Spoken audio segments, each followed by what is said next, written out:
bird sang this song to me. There was a message in its melody, sweetest lyrics that I ever heard. There's a message in the songs of birds. Tomorrow is another day.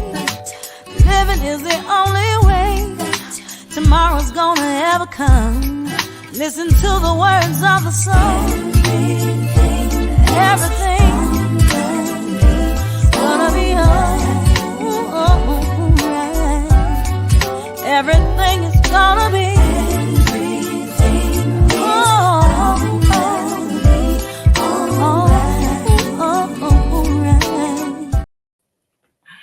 Greetings and welcome to A Sip of Inspirations podcast.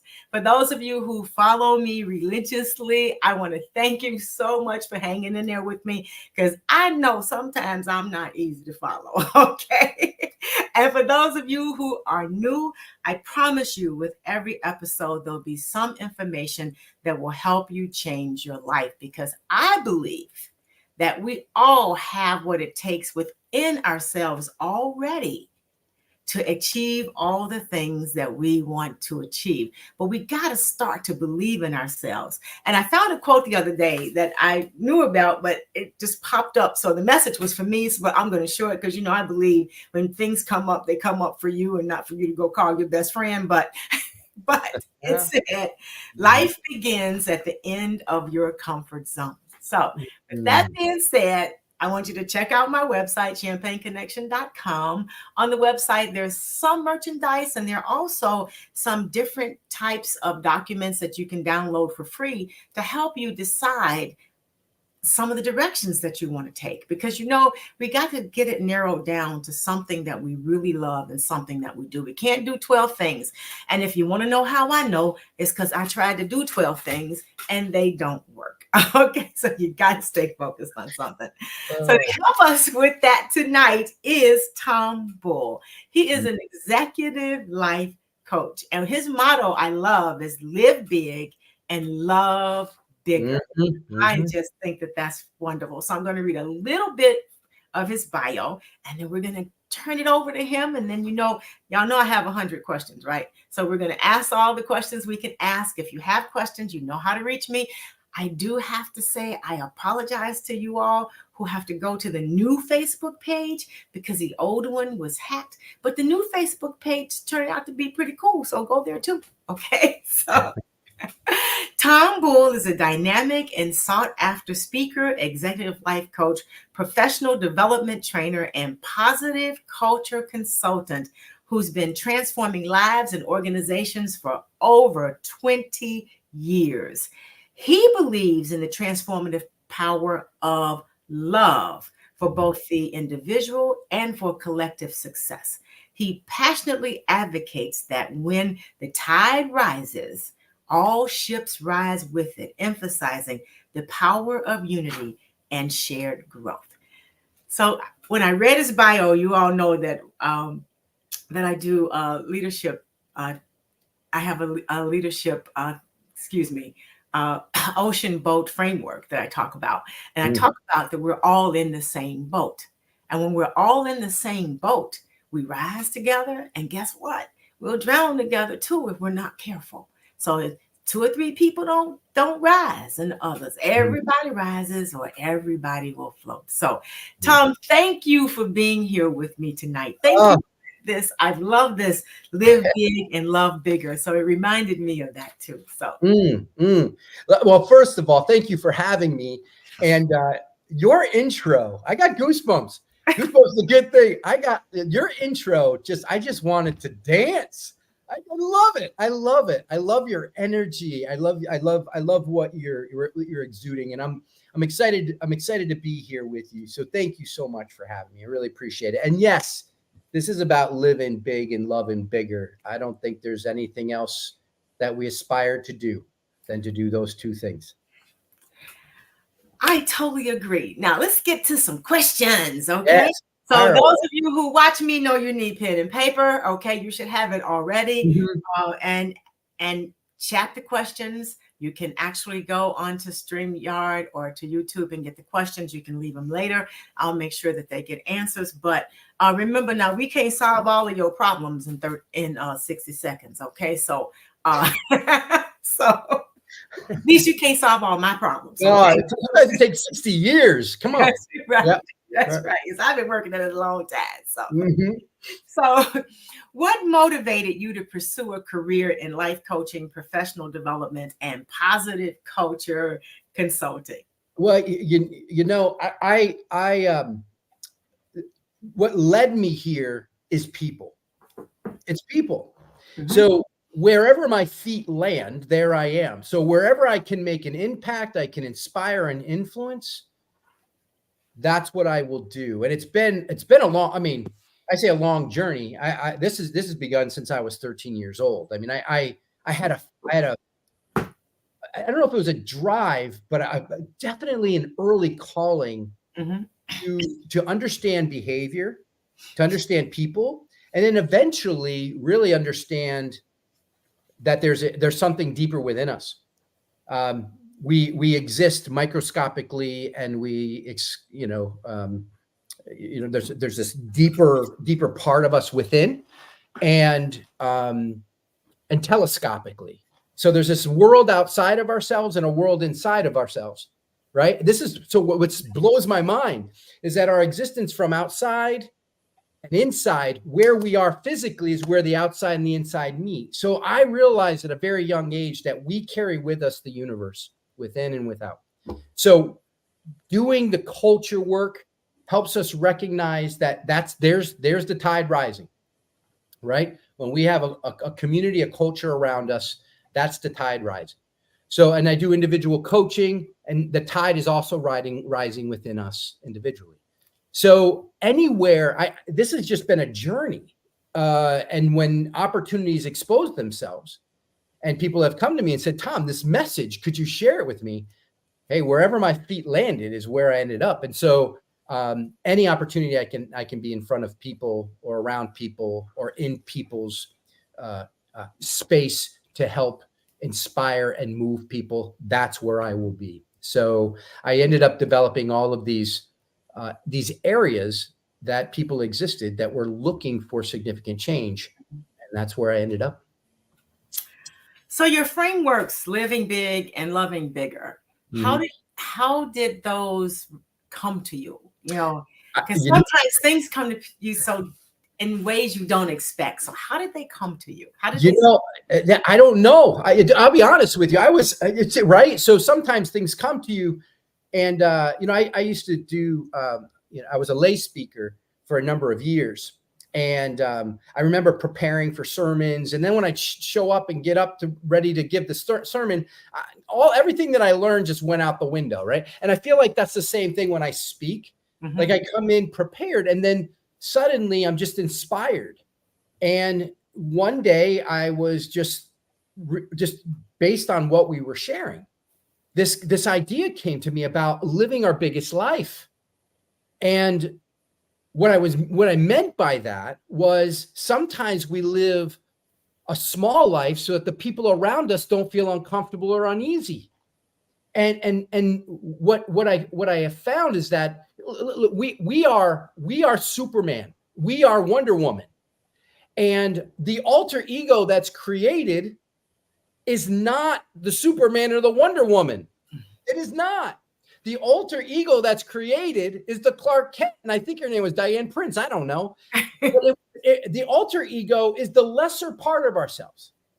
And I love what you were saying about there's already greatness within us. It's already there. The greatness is us giving ourselves permission to be, right? Right. I've heard a number of your podcasts, and I know that that's our message that it aligns there. And so the live big, love bigger. The live big is living your biggest life and unapologetically, and realizing that our alter ego is really our attempt to make ourselves smaller to essentially fit in, because our bigness can sometimes have pushback. But when we're getting the pushback, certainly get excited about that, because that's part of our bigness shaking things up. So we could certainly go into more about what living big and then loving bigger. Again, it is the ambition. It is the goal of the human experience to love and to be loved. There is nothing greater. And so as we aspire to do that, and if I was to ask you, love moves what? What does love move? Love moves everything. Love moves everything. Love moves mountains, right? Love moves mountains. So my question is this to you, your viewers in the world. If love moves mountains and love is the most powerful tool we have, why are we not using it in every area of our life? And I'm including school districts, which I work in, businesses, which I work in, organizations, agencies that I work in. I'm bringing love into these places that have been some way squeezed out because love has been contaminated, right? It's been hallmarked. Right. So the Hallmark cards, right. And candy and stuffed animals, it's been like romanticized. But when I talk about love, I talk about agape love. I talk about neighborly love. I talk about our ability to connect and empathize and sympathize and to put ourselves in someone's shoes, feel with someone's heart, see with someone's eyes. That's what I'm talking when I'm talking about love, that when the tide rises, all ships rise with it. We're in this thing together. So where it came, live big, love bigger, was certainly a movement in what I was expressing and when I was speaking one day, and it just came to me naturally, and I haven't let it go. And much of my social media, it's how I end my speeches. I reemphasize it in my coaching practice. These are fundamentals, and this is what we work towards. So when you're encouraging people to live big and to love bigger, I know the first step starts with themselves, because you can't love others more than you love yourself. As a matter of fact, unfortunately, we love others like we love ourselves. So if you want to know how you love yourself, look at how you treat other people. All right. Right. Yes.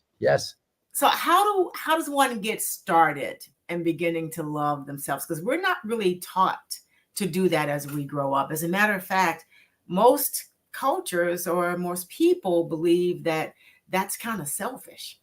You took the words out of my mouth. So this is another countercultural approach to love. The idea that putting ourselves is selfish.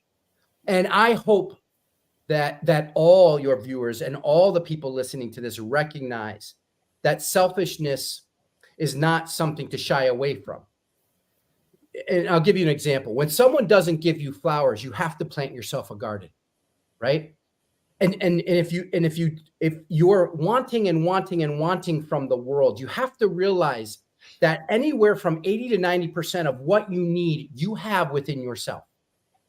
And it's hard for people to understand. I mean, I've been to conferences, and I know you hundreds of conferences. Mm-hmm. And in these conferences, there's always a breakout session on self-care and self-love. And it's really hard sometimes for people to conceptualize, like, I can love you.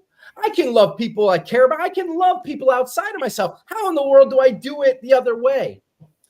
And it's easy for us to do it outward.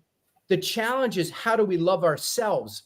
And one of the things that I work in my coaching practices is really looking at the inner child. And so what does that mean? There's a spirit within us, a child within us that it'll never grow. I don't know when we become adults, to be quite honest. I don't know when we become adults, right? Here's the deal. Like, when I was a kid, I go into the cookie jar. Someone says, "Hey, don't get your hand in the cookie jar. Get out of the cookie jar," right? As an adult, I go in the cookie jar. Nobody's telling me to get out of the cookie jar, right? I can be in the cookie jar. So I have to parent myself. And I have some of the same childlike experience, childlike wonder, but I have to parent myself. And I have to love and so I talk about the inner child. And what that does is, so I have an inner child. I call him Tommy, right? Which is what they called me when I was younger. And what that does is it provides separation in some way, that I can look back at this spirit of mine and love up on that spirit and be able, it's almost like more of I can give outwardly. But when you realize that you're loving up on your child, like spirit, your inner child, it's easier for you to mobilize and to love in a way that we're most comfortable loving. So what's the first thing that we do? Well, the first thing that we have to do is to believe that we're lovable.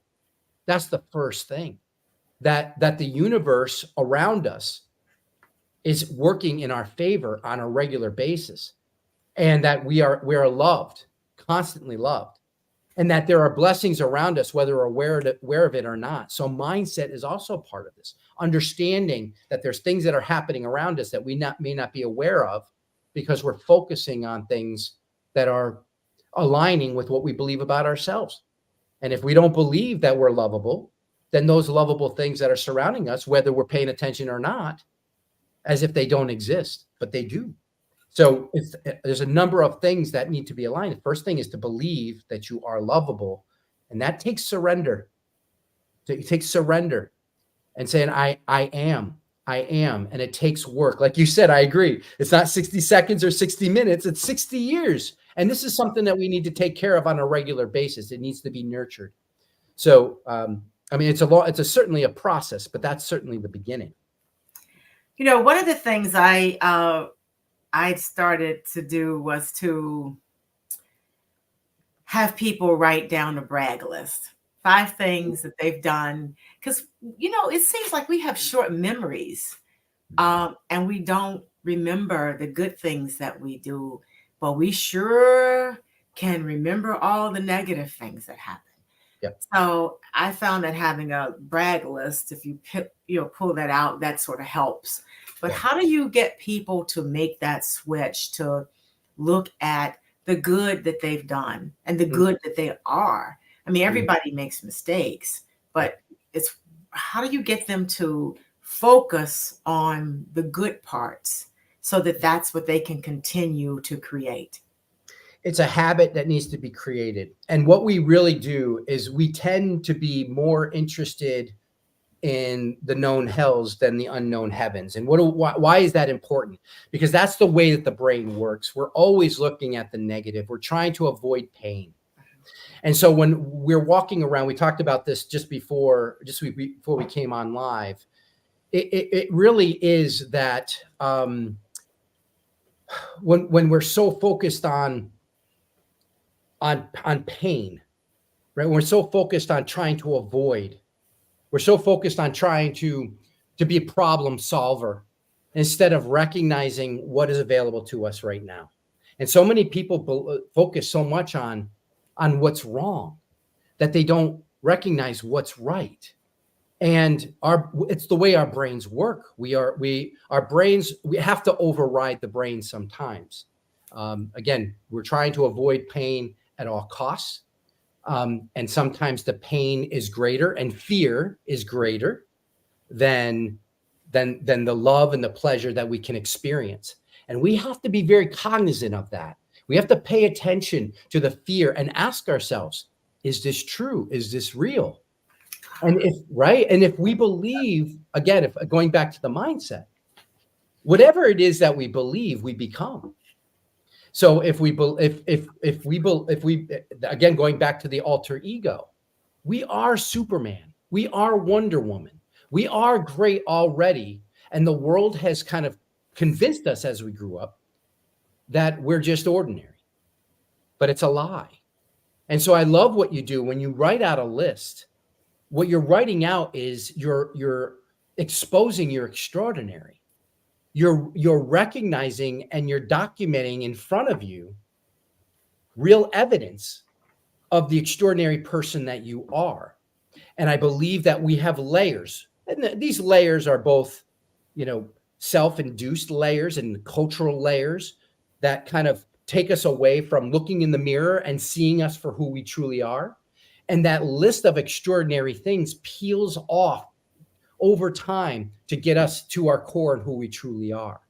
And we are great. And that's not a selfish thing. That's not egotistic or egoic. It's truly heroic, right? We are heroes. We are heroes of our own story. We are heroes of our own life.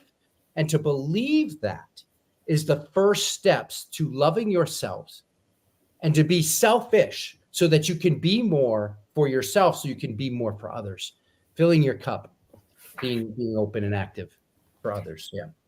And I know people hear this all the time. Okay. So those of you listening, I want you to take notes now, because there's going to be some great stuff that comes through here. And I want you to try some of this. Just give something a try. Do something different. So how do you literally guide individuals to adopt this mindset of living big and loving bigger? Because I know some people are saying, oh my God, it's going to kill me. I promise I'm going to die. And what transformations have you seen as a result? Yeah. So a number of transformations. Living your big life doesn't mean you have to jump out of an airplane. Loving and living your big life doesn't mean you have to camp out in the Brazilian forest. And I think sometimes people think living big has to be so amazingly extraordinary that you have to even risk your life to do it. And then that's what living big is. But really, living big is being the greatness of what you already are in no comparison, right? There's no comparison. So living that big life is for you is up to you. So what is living the big life might be you just waking up at 5 o'clock in the morning and just waking up at 5. There's the big life, right? What else is it? Pushing away a soft drink. There's the big life. Walking 3 miles or 2 miles or 1 mile, or walking out the door and walking back in. There's the big life, right? Telling someone that you love them, forgiving somebody for something that they did, letting something go. There's the big life. And so what the big life is a culmination of life, one step at a time. And so it can be overwhelming if you think you have to start from the very, very top. You have to, and I believe that if you shoot for the stars and you land on the moon, what a beautiful view you have. So shoot for excellence. Go as far as you if you want to go, but living big is also giving yourself grace. Being big, living the big life is failing forward. Living the big life is wrapping people around you that are a support network, people that are lifters and not leeches. That's the big life. The big life is not this, have to be on television.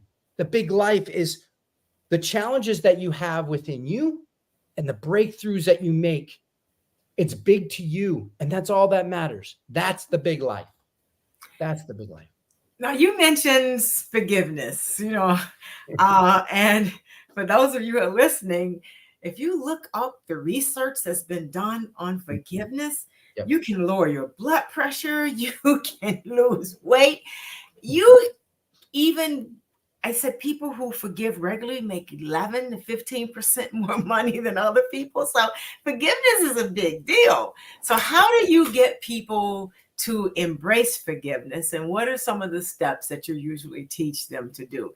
Because forgiveness is hard for us. Yes. Well, it's hard for us going back to selfishness. If you go back to selfishness, right? Because what we recognize is that forgiveness is not, and we know this, forgiveness is not for the other person. Right? Right.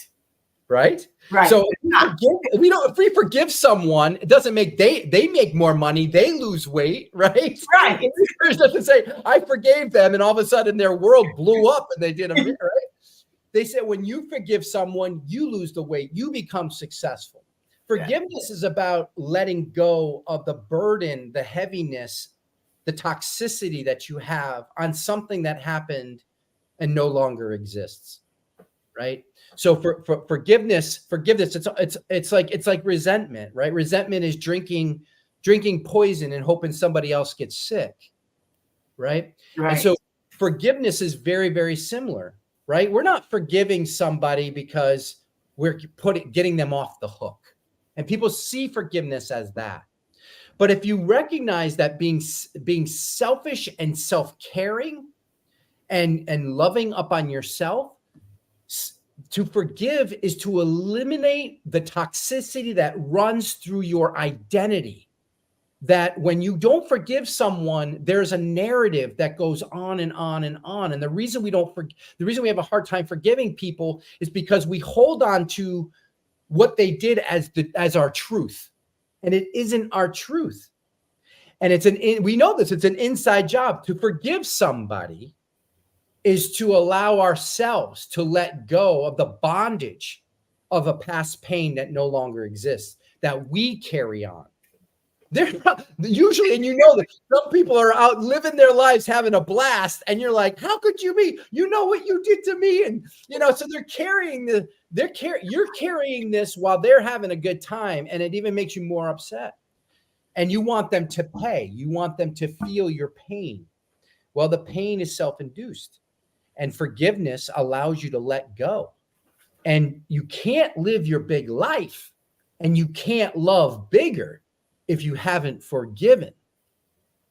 So that is a big step in our movement towards being fulfilled and living our best life possible. See, and Tom was so nice how he explained that. I just tell you, so we need to let go of our "they did me wrong" stories, okay? Because as long as we hold on to those, that's what we're going to create more and more and more of in our life. So we got to let that go. Yeah. And can I add? Here's the thing. Here's something interesting, because someone could do something to us, right? And we get really upset about it. And then there may be someone else who has that same experience, that person did the same thing to somebody else, and somebody else can be like, it doesn't matter to me. Right? Right. So here's it. So is it the person doing the harm, or is the person receiving the harm deciding how they're going to interpret it and what value they're going to place on it? So we decide how that experience is going to run through us, or even if it is worthy of enough to even be in our life and in our experience. We have to take 100% responsibility. It's not about what happens to us. It's how we react and respond. And so as we love ourselves more, we love bigger, then we're able to allow those things to wash over us and not place so much emphasis and importance and value and worth on someone else's opinion of us, because the opinion of ourselves matters more than theirs. And that's an important piece of the forgiveness process. And also to kind of walk through life like a duck and let the water run off your back. Right. So without giving names, are there any success stories that you can share? Well, there's a number of them when it comes to the idea of forgiveness, of letting go. There's a number. I do coaching with couples, and what is fascinating to watch is this animosity in the beginning between the two of them. And this is reflective in a working relationship, reflective in, friendships, even parent-child. It's this ongoing thing.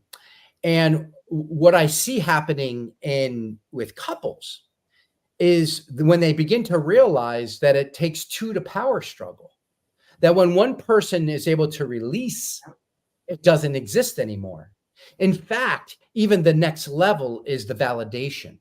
I understand that you're upset about something. And when you stop taking it personally and you start recognizing it's somebody else's experience, that is the loving thing that you can do for someone, is to listen and to validate. How do you bring fear and anger when you're validating and loving somebody? So I see that. And I bring that into the workplace, among leaders and who they lead, within working couples. I work with fifth graders sometimes in like restorative circles, and they begin to understand this, that it's not about them and not about taking it personally, but the experience that someone has and what they go through when there's hurt that happens, or how they filter what happens to them based on their own experiences. So this happens pretty regularly in this growth and this letting go process. So in the letting go process, what's the first thing you ask people to do? Because as people are listening, what someone just texted is like, they don't think that they don't think that they're a part of the problem. Ah, So who's part of the problem? The person or the person hurting? Who hurting or being hurt? Who is it? Who's the person that's being hurt, that's not forgiving, says that they don't think that they're part of the problem. So what do they do? That was the text I just got in. So if somebody is being hurt, then the person who's doing the hurting doesn't see as they're part of the problem. Right. They're not. They're not the problem. Again, it's how we interpret what's being put right in front of us. I'll give you an example. It's one of the examples I use in my speaking. If I was to put an algebra test in front of two people, one person did terrible in math and the other one thrived in math, right? And I put two tests in front of them, how would you react and respond to it? Well, the person who did poorly at math would have literally a fear response, right? Flight, fight, or freeze. And the other person would be challenged, excited. Now, once again, that algebra test isn't jumping up and punching somebody in the nose. It is experiences. And that's what makes all the difference. It's how we interpret what's going on. It is nobody's fault for how we feel. And it is something hard for people to digest because, again, going back to the vindictiveness, I want them to feel what I feel. You're causing me pain. And here's the truth. Let's bring home some truth. Now, if I was to call you, hey, you giraffe, if I called you a giraffe, that would be the most ridiculous thing in the world, right? You would think like, oh, Tom, what are you talking about? I'm a giraffe. You'd laugh, right? It's the most ridiculous, far-fetched thing you've ever heard. Now, if I said something about your professional life, like you're a terrible podcaster, now you wouldn't laugh, right? You're a terrible host. Why wouldn't you laugh now? Because there's a resonance. We're resonating, right? That's important to me. That's getting to some of my truth. Now, I notice with parenting too, when people get criticized for being parents. Listen, if you believe it's true, then it's going to upset you, right? That's what it is. So it is nobody else's fault for how you feel other than how you feel about yourself. If someone is a mirror to you and they're reflecting back to you your truth, then it's going to be an issue for you, right? I believe relationships are vehicles of transformation. So when somebody is irritating you or moves something inside of you, that is them being a mirror about what is inside of you that needs to do the work. That's right. So nobody creates the problems. You have to reflect on yourself and ask yourself. You're laughing. I bet this is your message. This is the truth. And it's so empowering because when you know that, you can walk through life and have relationships with people and be able to forgive and to let go and to let things flow off your back and thank them for those emotions surfacing in you because you're teaching me something about myself. Because if that wasn't an issue within me, then I wouldn't be responding the way I'm responding. That's right. I think people, and people have a right to say what they say, just like I have a right not to believe that it's true. Right on. Yes. I once heard somebody say it's not your business about how people feel about you. Right. That's not my business. That's not your business. That has nothing to do with me. No. But and the person who sent that message, I understand. I want to make very clear. I understand that is our intuitive way of responding. But the insight and the wisdom that we can gain from what we're talking about today, this expanded awareness, brings power within us that we are the ones that are standing in our shoes, living this life. And that in the end, that's what this is about. It's about us showing up in the world in a very powerful way. And we do that by showing up firmly within ourselves as Superman, as Wonder Woman, as the great person we already are. And we give ourselves permission to be okay with what other people are doing, and in hopes that in people loving and loving back, and that we are accepted for who we are and what we believe in ourselves and what we believe in others. And I just, that is so central in living the most powerful, biggest life possible. How do you help people? Sometimes people need more information, I think, too, when they're in interactions with people and someone says, oh, I don't like this. I don't like this thing that you do, right? It's like, if you want to know more, you can ask more questions, right? Yes, So, yes, so yes. how do you, because sometimes people want to know more, okay? Yeah. How would they phrase those questions so that they could get meaningful information as opposed to hurtful information? I think a great way to start any question is help me understand. Help me understand. Because what Stephen Covey said is first seek understanding, then be understood. So the first thing you want to know is you want to seek help me understand. I want to know. Why? Because I care deeply about you. And I want to show up in a way that helps you elevate. I want to support you in a way that's loving and caring, right? And supportive. And when you say something like, help me understand, then you're building an alliance that you're walking together side by side, that this isn't a power struggle. This isn't me against you. This is us with us together. And I really believe that love is the most ambitious thing to achieve. And it's what we want to acquire as human beings, to love and be loved. But in the relationships in general, one of the most powerful things that we can experience is growth.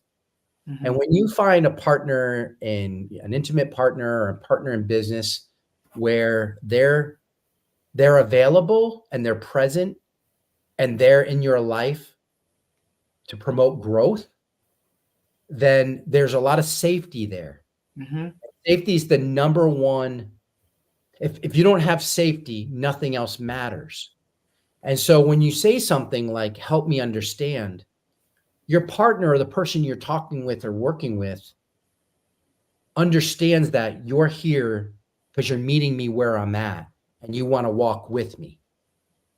One of the most accusatory things you can say are things like, why do you think that? Or why do you act that way? Or why do you treat me like that? You can feel that difference, right? Versus help me understand where you're coming from. Help me understand what goes through you when you get upset. Help me understand what I can do to meet you where you're at, to help support you and move us forward together so we can build on our relationship instead of taking each other down, right? So I think that's a great strategy or tool or technique that's very simple, but can have tremendous impact on a conversation that can move people forward in a powerful way. That's fantastic. That is help me understand. That's right. Help me understand. And when you ask that question, you guys have to be willing to listen too. Okay. So, because they're talking now, so you have to be quiet. Yeah. So you can hear what they're saying, so you can understand what they're saying. Yes. Yeah. The most neglected form of communication is listening. It's the most, like when I ask people, like, what's the most neglected form of communication? Everybody thinks about talking. They think about talking like, oh, am I just being negative? No, part of communication is another side of it. And the most powerful tool is listening. And I do a lot of restorative circles and restorative practice. And that is the most powerful tool we have. Why? Because when we listen, a couple things happen. One, we learn about where the person is. And you can't support and help someone if you don't understand where they are. You can't do it. You can make assumptions. And when you ever do that, you ever try to help someone and they get upset and angry with you and you're like, I'm just trying to help you. You're like, yeah, but you don't even know what you're helping me with because you don't understand me. So you have to listen first, right? Seek understanding, then be understood. And listening, so one, you learn about the person. But here's even more beautiful than that, is when you listen, you learn more about you. Ah, So in any conversation, if you listen and you react and you're responding to what you're hearing, that in itself can present the challenge that's being faced and us trying to break through barriers for us to connect, because we respond and react to what's being said instead of trying to understand it and where someone else is coming from. So in listening, we're learning a lot about ourselves, probably more about ourselves than we are about the person, because we are feeling emotionally what they're saying. We have an emotional response, an emotional reaction. I would encourage your listeners and your watchers to take some time when you're talking with someone moving forward, take time to listen. And as you said, ask questions. Help me understand. Like, I understand. So you're talking about this. Talk a little bit more about that, because I'm trying to understand this. I have a different approach, but I want to understand your approach. How do you think? Imagine you being on the other side of that, somebody saying that to you. How would you respond to that? Think about that. Like, somebody asks you, help me understand where you're coming from. I really want to know, because this is how I'm feeling. Man, you're going to be like, well, yeah, let me share. right. Right? We That's are right. in a world of divisiveness. We are in a world of division. And it happens at the global level, and it happens within ourselves, because fear and love divides. No, well, fear divides, love unites. And we're in this world of division. Listening is the key to moving us to a more loving and fearless place. That is so true. And I was thinking back, and when you say, can you tell me more or help me understand? Then all of a sudden, your defense is down and you're really listening. And then the things that you learn or they're here, I have found, are not terrible things at all. It's like the person is really trying to do their best to help you be better. And that's pretty cool. Yeah. And I love that. And what it does is it brings you to the present moment. Right? Because even in conversation, we bring up past stuff in the conversation, and we're editing ourselves for our response. So we miss half of what they're saying anyway, preparing ourselves to respond. So in the listening and wanting to understand, it brings us to this present moment. And there's nothing more beautiful than to be present with another human being in the here and now moment. Sometimes it doesn't even take words to do that. But in a conversation where we're like trying to understand one another in the present time, that's a gift that's rare. But I think as we continue to educate people about this, it's a powerful tool to move ourselves again to a more loving place in all areas, our professional and our personal, for sure. So you are in the process of writing your first book. So congratulations. Thank you. What a challenge it's been. Yeah. So what inspired you to want to write a book? And what central message or themes do you want to convey to your readers? Well, I've always wanted to write a book, and whenever I speak or I'm doing coaching, people, oh, Tom, you have a book, and they want to take a piece of you with them, right? When you speak, but more importantly, it's when you write a book, you're sharing a piece of yourself, and what's tormenting about writing is I want to make sure that my heart is authentic and that it comes through in my words, and to make sure that the right words are chosen and the right statements are chosen, and there's a flow that reaches people's hearts and spirits. And so there's a real deep transformative process when it comes to writing a book. And so that's why I want to write a book, because I want to reach people's hearts and souls and really help them recognize that transformation is possible through my stories, through my examples, through my framework. I want to help lead people there. So some of the principles are our mindset. So to live big and love bigger concept comes down ultimately to our desire and our need to serve. So the idea of love, to love and be loved, of course, is the ultimate goal. But what we are challenged by is to love someone is a risky thing. Why? Because when you love someone, you're giving a part of yourself that is so intimate, so personal, so yourself, that when you love someone, the hope and the prayer and the wish deep down is that they accept what you are giving them as something as valuable to them as it is to you, right? So love anyway. That's right. Love anyway. To be loved is to feel worthy enough to receive something so special, so beautiful, without, I mean, we do this, right? Somebody loves us. Somebody loves up on us. Somebody gives, somebody is present. Someone gives that deepest, most intimate part of themselves. And then we question, is there an agenda? What's the reason behind it? Are they trying to get to someone? Right? Right? We don't trust it. We don't trust it. And we're in an untrusting world. And so if we've been hurt before, then to be loved is very difficult. But trust is fundamental. But trust isn't trusting somebody else. Trust is trusting yourself. Trust is like the bird doesn't trust when it lands on a branch that the branch isn't going to break. The bird trusts that when it lands on the branch, and if it does break, that it has the capacity to fly, that it's going to be okay. And we if we've ever been through a breakup before, right? Right.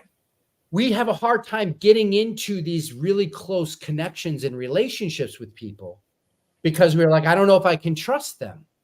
Well, it's not trusting them that matters as much as trusting yourself that whatever happens, you have the strength to get through anything.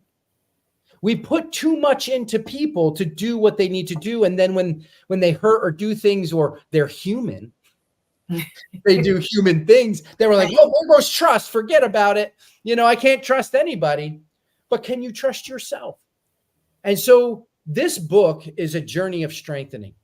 It's a journey of healing, strengthening, empowerment, and being able to serve the world in a way that you were designed to serve the world. In that greatness, in that Superman, Wonder Woman way. Don't make yourself small. Live your biggest life. When you start living your big life, please know people will fall away. Please know that. When you live your biggest life, people go, who do you think you are? And they will fall away.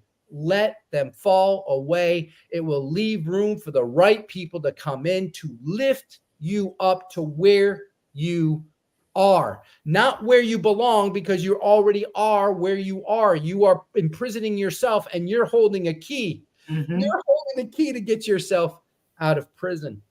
So the live big, love bigger concept is a journey, and it's unique to every person. And I want people to begin to stop comparing themselves to a world, to a group, to a society, to their brothers, their sisters, what once was, what can be. Stop comparing yourself. We know that comparison is the thief of joy. And when we begin to compare ourselves to everything else out there and not look at ourselves and say, we are amazing. We have the capacity to be and to make an impact and to create and to contribute and to be amazing at making this life a better place. And for every person that we interact with, every person we interact with on an everyday basis, that when we leave them, they are better having bumped into you. You are that kind of an impact.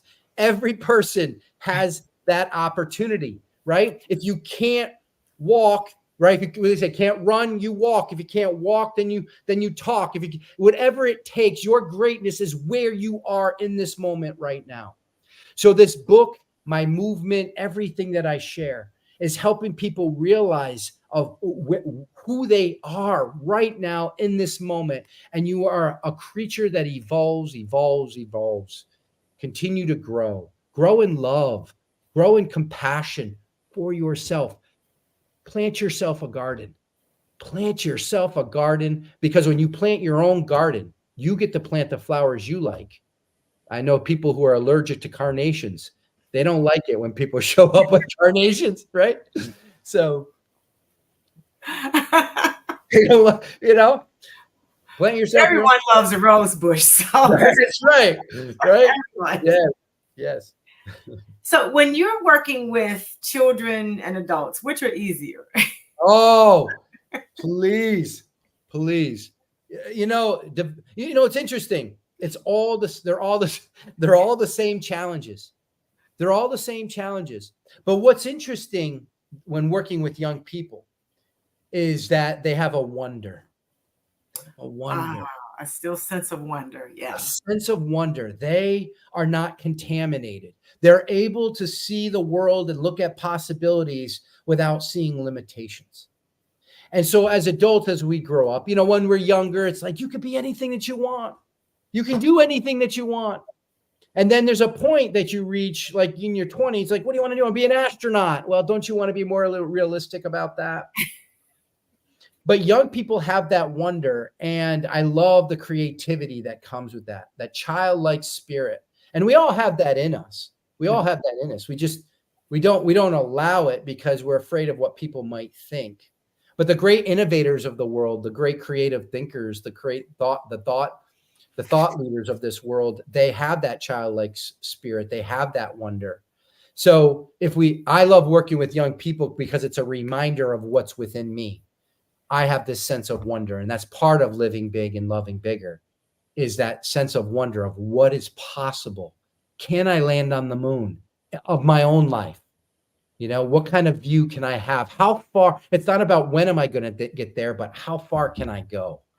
And we are limitless. We are limitless. And children they remind me of that for sure. So for the listeners who would love to work with you, how do they get in touch with you? Oh, beautiful. So be great at tomjbull.com. Be great at tomjbull.com. You can email me. I'm on all social media platforms. I'm on LinkedIn under Tom J. Bull. They can reach out on LinkedIn, Facebook, Instagram, or they can go to tomjbull.com and reach out. And I have a link there that they can reach out to me anytime. Okay, so remember email is begreat@tombull.com. I love Tom J. Bull. Bull. That's right. Tom J. Bull. Don't forget that. If you do Tom Bull, it's some model somewhere. That's not me. That's right. So Tom J. Bull. Yes. Be great. And please reach out to him because I think the experience will help you a lot. So we're coming sort of to the close. So what great thing would you like to share with us going forward? Wonderful. So everybody has to have some pencil and paper when they listen to me. So here we go. Okay. Well, understand that whatever it is that we pay attention to manifests in our life, right? Know that whatever it is that we pay attention to expands in our life. Whether we believe we can or we can't, we're right. What life do you want to choose for yourself? Do you want to live your biggest life? Do you want to show up in a world and contribute in a way that makes a difference? Please know that you can. And creating an environment around you of people like life coaches, friends, I want people to really take inventory of their life. You are the product of the 5 people you surround yourself and spend the most time with. And that matters. And sometimes it's hard to let go of people that you've spent so much time with, right? Right. And as the CEO of your life, sitting at that boardroom table, there are people that are sitting in those chairs that don't belong there. Take inventory. Well, Tom, what about my mom, my dad, my good friend? Listen, you're in that boardroom. There's a beautiful office down the hallway overlooking the lake. Separate a little bit of time and a little bit of space, but surround yourself with people who are there to lift you up, to make you live, help you live your biggest life, to show you that you matter. And when you feel like you matter, you want to contribute in an authentic way that the world needs you to be. Your alter ego is not who you are. Your alter ego is your smallness. Live your big life. Live your Superman. Live your Wonder Woman. Be the extraordinary person you already are. As Dr. Wilson-Coleman already told you, you are great already. Give yourself permission to step into that bigness, step into that greatness, and live and love your biggest life. Now, some people listening need homework. So what should they do? Okay. Yes. It's all great. You're wonderful while they're here and everybody's pumped up. You know how that goes, and your adrenaline is going, and you're going to live your best life, and then you get in the car and then you forget about it.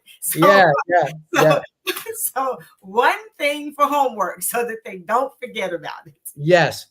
Well, this is important. This is important because we have to be honest with where we are in order to develop a plan to where we want to go. And who we believe ourselves to be is extremely important. Anything that follows the words I am are significant. We need to begin to tell ourselves, or at least identify what is we're telling ourselves. What is that narrative? What is that story? So homework, this is where we can really begin. I would write a list on one side, my current beliefs of who I am. And I would write down a list of I am and fill in the blank of what you believe you are. And be honest with yourself. Be really, really honest with yourself. I am scared. I am fearful. I am nervous. I can't achieve the dreams I want to achieve. I am not ambitious. I am not motivated. Those types of things. And then on the other side, I want you to write I am of the belief you want to instill in yourself. Because here's the truth. The I ams on the left side of the current beliefs are the lies you're telling yourself. Mm-hmm. On the right-hand side, the I ams are who you truly are. The I ams on the left side of your current beliefs are the stories you're telling yourself that you've collected to make yourself small.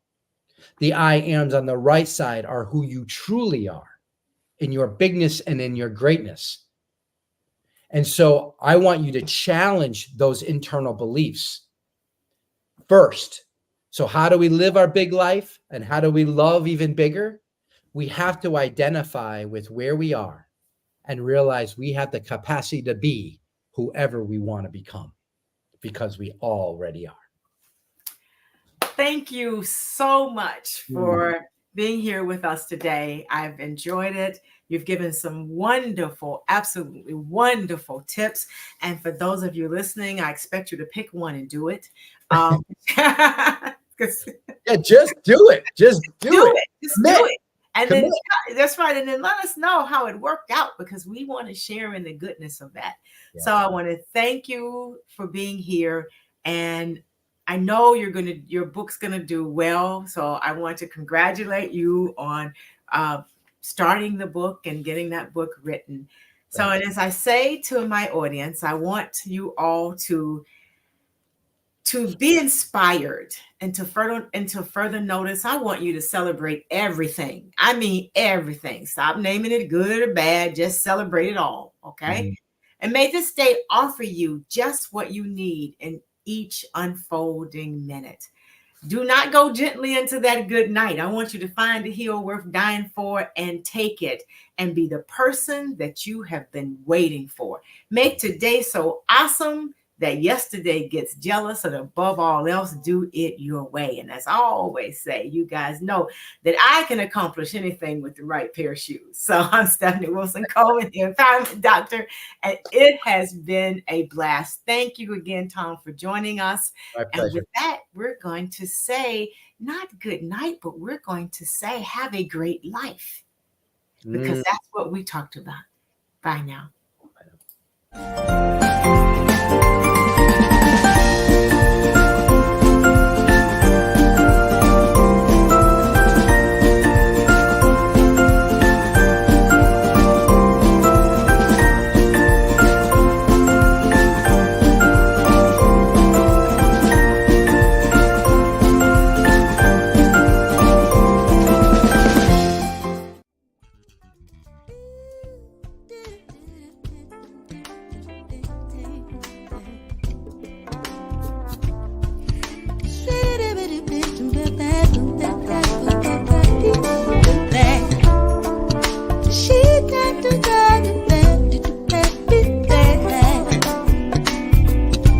Life's too short to drink cheap champagne, so I decided to buy me